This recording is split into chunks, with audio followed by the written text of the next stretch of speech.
As y'all may know, we have been hosting Anderson County's only warming shelter this year.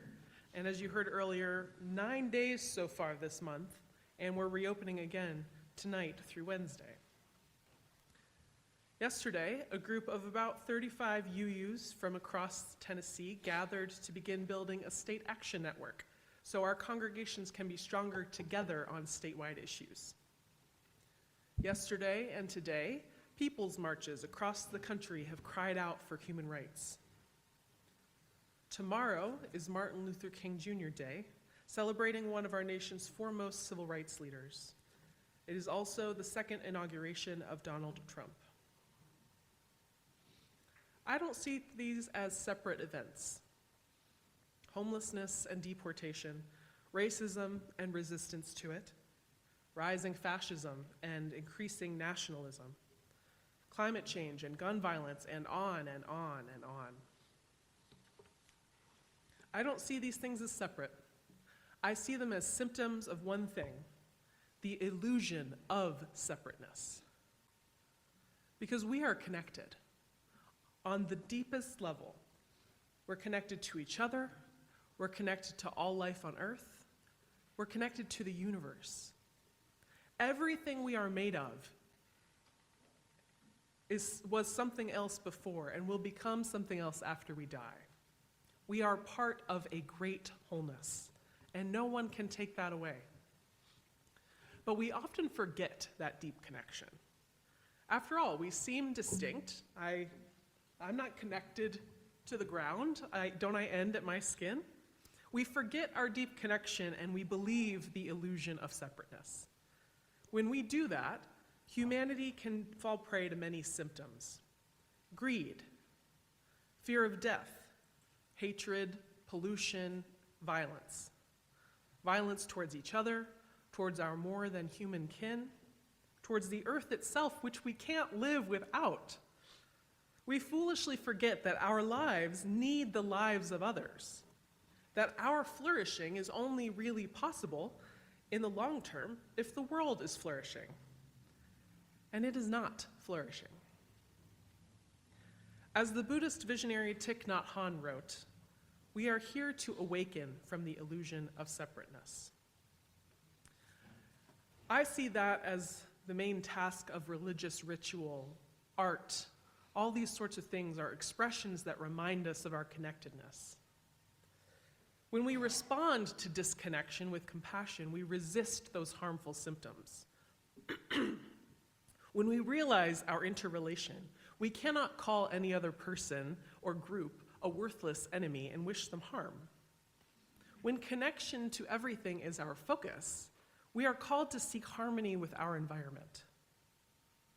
One word exists for both the connected web and the act of caring for it: love. Love is connection, and love is the act of connecting, sharing, protecting, nurturing. Reverend Dr. Martin Luther King Jr., who, unsurprisingly, I will be quoting a great deal today, once wrote that God is love in his understanding. Unitarian Universalists recently put love at the center of our shared values, which are what you see here on the screen. Love at the center of our shared values, and this is what we mean when we put it there. When I look at our political landscape or things that leaders in the world do, I ask myself, is that action aligned with love? Enabling the bombing of civilians for over a year was not, in my opinion, aligned with love. Prioritizing guns over school children is not aligned with love. Ripping apart migrant families, nope, not aligned with love. Poisoning the air, earth, and water is not aligned with love. And there's no one side responsible for all of this. Multiple administrations for generations have been doing things out of alignment. Our entire culture is out of alignment with love, with homelessness increasing, kids in danger, our nation wreaking havoc on others. We're out of alignment with love. We're out of alignment with the divine, with life itself. And we have to admit, pardon me, that we are citizens of a nation that causes a lot of suffering in the world, and we have been for generations. Reverend Dr. Martin Luther King Jr. once paraphrased the Unitarian preacher Theodore Parker when he said, "The arc of the universe is long, but it bends towards justice." The arc of the moral universe is long, but it bends towards justice. When we Unitarian Universalists were working on the new articulation of our shared values, some people had issues with the value of justice. They got a little nervous about it. They thought, pardon me, they thought that the word meant punishment, because we call our jails justice centers, right? We call the people who give out punishments justices and things like that. But here is what we mean when we talk about justice. This is the language with our new shared values. We work to be diverse, multicultural, beloved communities where all thrive. We covenant to dismantle racism and all forms of systemic oppression. We support the use of inclusive, democratic processes to make decisions within our congregations, our association, and society at large. So by justice, we mean that what is wrong be set right. And that doesn't have to mean causing more suffering. It doesn't have to mean an eye for an eye. That's just what our misguided culture thinks, that might makes right, that prisons are the solution to most problems. Dr. King wrote, quote, "Power without love is reckless and abusive, and love without power is sentimental and anemic. Power at its best is love implementing the demands of justice, and justice at its best is power correcting everything that stands against love." Love demands justice, because injustice, that which is out of alignment with love, is unsustainable. Pollution, cruelty, it works against life itself, and so it is unsustainable. It's inevitable that unsustainable systems will fail, but when and how many they take with them, we can affect. Dr. King and his fellow Black Americans were up against insurmountable odds. We may be feeling some type of way about the situation that we're in, but it doesn't hold a candle to what Black Americans were up against systems built from the ground up to repress them. But they had a strategy that was practically magic: nonviolent resistance. As in our story, the act of simply marching for days, getting in the way, sitting at lunch counters you weren't supposed to be at, breaking unjust laws without causing anyone physical harm. They got this strategy from the Indian kind of civil rights leader himself, Gandhi, who called it civil resistance. Gandhi, you may not know this, got it from Henry David Thoreau, who was raised Unitarian, who called it civil disobedience in a book by the same name. This strategy is not the same as pacifism. It is active, disruptive, nonviolent resistance, and it is a stance of spiritual activism. It declares that something is wrong and must be changed, but it refuses to cause more suffering to make that change. So rather than fight a battle to fix a problem, it puts one's own body on the line to say, this is wrong enough that I am willing to risk myself. It risks suffering for those who resist, but refuses to cause harm to those who repress. It shows a better way, a loving way, a way that is in line with our spiritual values. It is a method of loving justice. And it has been found by researchers, I took a class on this in divinity school, when they looked at global nonviolent movements and violent movements. The nonviolent ones were twice, sorry for the microphone pop, but I'm so excited, twice as effective. They worked twice as often. They're risky. Many nonviolent resistors have been arrested, beaten, and even died. But it is an ultimate act of bravery, and usually those risks pay off tenfold. Fannie Lou Hamer, another leader of the civil rights movement, once said, "If I fall, I'll fall 5 feet, 4 inches forward in the fight for freedom." repping for the short ladies. Woo, woo. But she knew that her life mattered, it was worth fighting for her and her people, and that it was worth risking for the freedom of her people. When the Unitarian Universalist minister James Reeb went to Selma, Alabama to participate in the civil rights marches, he was murdered by white supremacists. Y'all may have heard this story.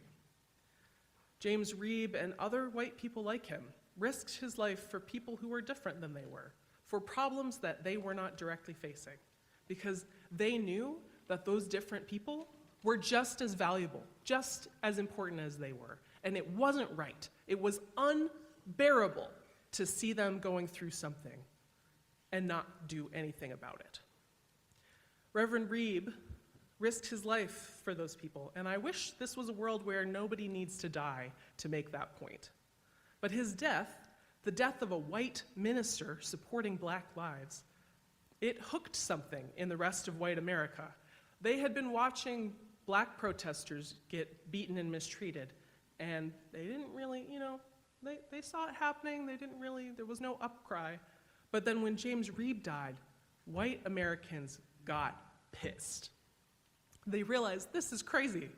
If white supremacists are willing to kill one of their own in a way, another white guy, well, what aren't they willing to do? Tens of thousands of people across the country held vigils for James Reeb and wrote letters to President Johnson, who signed the Voting Rights Act 1 week later. Taking faithful risks with nonviolent methods can ignite great power. Dr. King gave Reverend Reeb's eulogy, and he said his was a radiant life. He held him up as an example for other white people, and it is a point of pride for Unitarian Universalists that he was one of ours. I mention our spiritual ancestors through this story, like Theodore Parker, Henry David Thoreau, and James Reeb, not to center ourselves in this story, but to remind us that we are part of the story, that we are inheritors of a proud and brave legacy, that we can make important choices just like they did, and we can make a difference. Because though some of us may be more privileged than others, we're not safe. We aren't free. We aren't free until everybody's free, which is another great Fannie Lou Hamer quote.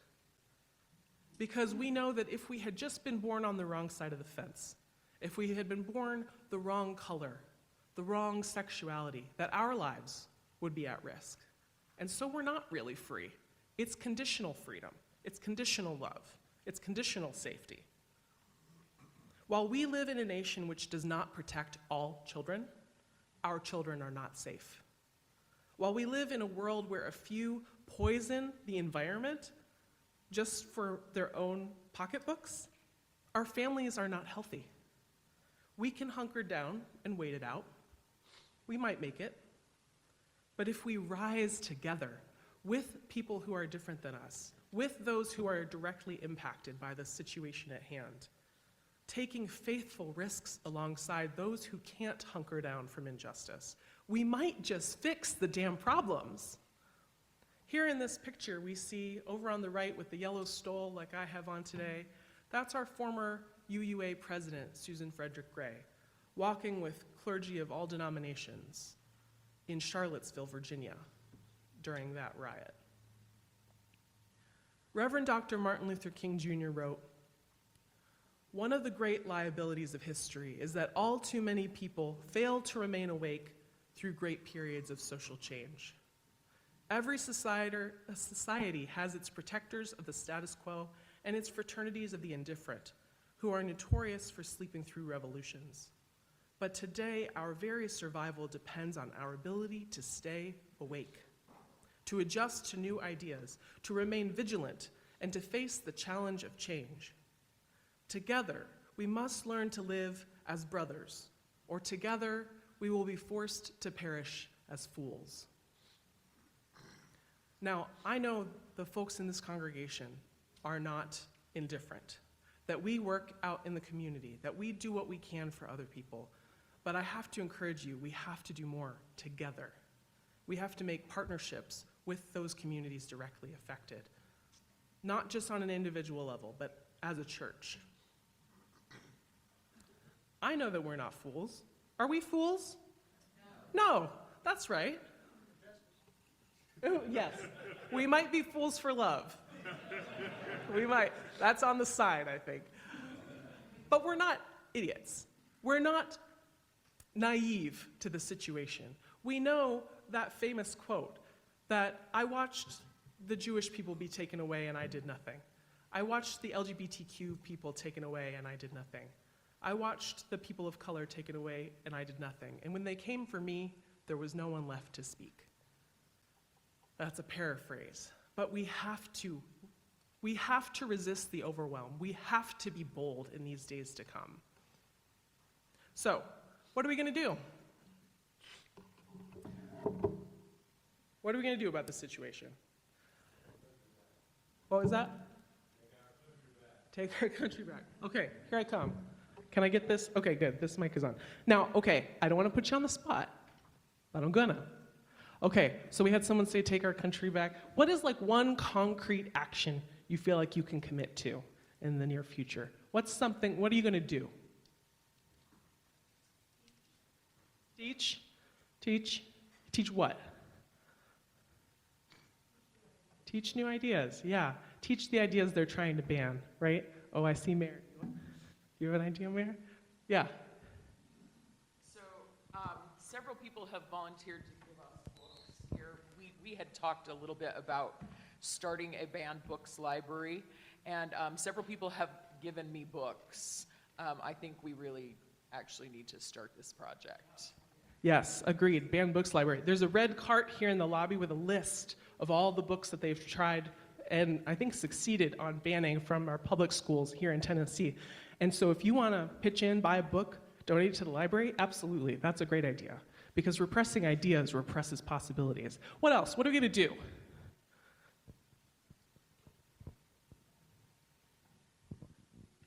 We can get to know the people that are going to other churches, maybe churches that serve people of color. I mean, there's luncheons you can go to, there's things you can do today, certainly things to do tomorrow. We just have to build a relationship. Thank you. And I'll remind you, at 4 p.m. today at Oak Valley Baptist, our black church neighbors are gathering, and we can go back them up. We can buy nothing. There's Facebook groups for buy nothing, and it just stops giving corporations all our money to destroy the planet and oppress people. 100%. That'll hit them. They hate that, buying nothing. Organize and in a similar vein, like connect with other people and share resources, like physical or like knowledge. Yeah, that's a great suggestion. Organize and join organizations that already exist. Pick something, pick an issue, pick one thing and really dig into it. Freddie? We can reach out to the immigrant community. Yes, we can reach out to the immigrant community who are facing, a real situation. Yeah, Tank, you got something for me? Don't be afraid of dealing with good trouble issues. Yeah, get in some good trouble. John Lewis's phrase, good trouble. Yeah, that's right. Now, I know we're still getting to know each other. I'm a troublemaker. So I hope you all will join me as we get out there. Yeah, Amanda. One thing that stood out to me in John Lewis's memoir was that he went back to a church that he had visited during the civil rights marches, and the office administrator there was talking about how she wasn't able to march, she had young kids, she feared for her job and those kinds of things. And he remembered that church feeding the marchers. And even if you're not someone who feels able to put yourself out there, there's so much background, there's so much support that's needed. You can't march if you're, you can march if you're hungry, but it's easier to do if you're fed. And he had so much, for an icon of that level, to have so much appreciation for the background and the feeding people. Just a thought that it takes all sorts of work. Also local libraries. They're really cool and they have a lot of resources. Absolutely. Yeah, love on your local librarians.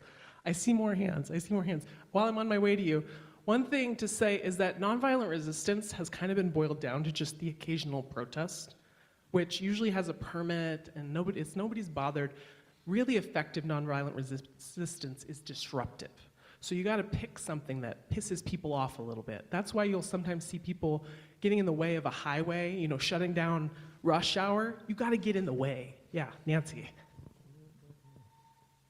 A few years ago, we did the whole congregational process to become a sanctuary church. And I wasn't one of the leaders, but we could see what we did, what we approved, what we voted on, and see if we can turn it on. Yeah, and there's been some talk about the sanctuary program that the Trump administration actually wants to remove churches' rights to do that, to be sanctuaries. If we were to do that, and they were to say, actually, you can't be a sanctuary, then that would need us in the way. That would need us blocking our own doors so that ICE can't come in, that kind of thing. Transporting people that need to get to safe places. I had a friend that was from Venezuela, and he and his wife needed transportation, so I took them where they needed to go. Help them. Just be that person that makes the change. Thank you all so much. I mean, all these ideas prove to me that we are people who care already. We're people who are involved already. So double down a little bit. Fire up your friends and neighbors. Get your family going to the same things that you go to, because we have run out of time to be patient and to sort of, let's see how this turns out. This is a time to be bold. This is a time to learn from our ancestors and make things change. So, are you gonna join me in doing some of this stuff? Yes. Are we ready to build a new way? Yes. All right. Well, in that case, let us rise in body and spirit and sing hymn number 1017, Building a New Way.